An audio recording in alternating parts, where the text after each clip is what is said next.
नमस्कार दोस्तों, आज की वीडियो में बात करेंगे बजट के बारे में। बजट एक इकोनॉमिक्स सब्जेक्ट का बहुत ही इंपॉर्टेंट टॉपिक रहने वाला है। इससे काफ़ी क्वेश्चंस भी पूछे जाते हैं। तो बजट की बात करते हैं। इसमें हम समझेंगे बजट क्या है, बजट कैसे पारित होता है और इसे कौन पारित करता है।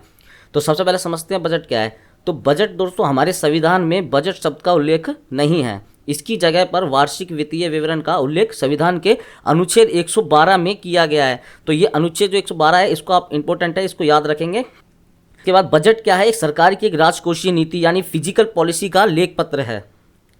राष्ट्रपति की सहमति से वित्त मंत्री यानी फाइनेंस मिनिस्टर लोकसभा में वित्तीय वर्ष के लिए बजट प्रस्तुत करता है। अब यहाँ वित्तीय वर्ष की बात हो रही है, तो कभी कभी एग्जाम में पूछ लिया जाता है कि वित्तीय वर्ष क्या है।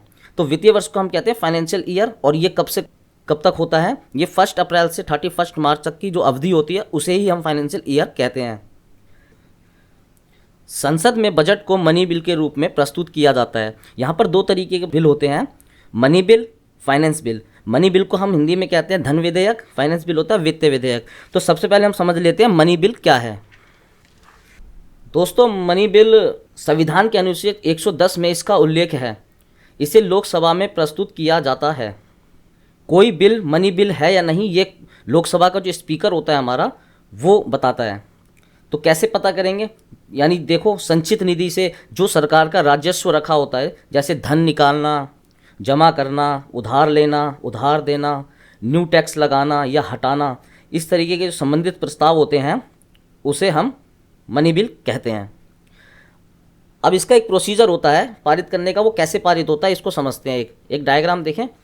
लोकसभा का जो स्पीकर होता है वो इसे पारित करता है। कैसे होता है, सबसे पहले वो राष्ट्रपति के पास भेजा जाता है बिल, फिर राष्ट्रपति से लोकसभा में जाता है, लोकसभा में पास होने के बाद फिर उसे राज्यसभा में भेजा जाता है। राज्यसभा में 14 दिन का जो टाइम पीरियड होता है, इस पर कोई ना कोई डिसीजन उनको लेना होता है। नहीं लेते हैं तो वो ऑटोमेटिकली पास हो जाता है।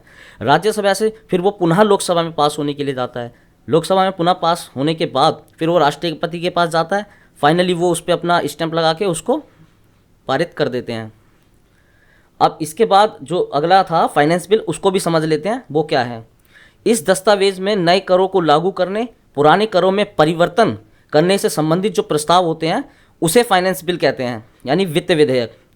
इसका उल्लेख संविधान के अनुच्छेद 117 में किया गया है। यहाँ पे इंपॉर्टेंट चीज़ ये है कि आपका अनुच्छेद याद रखना है।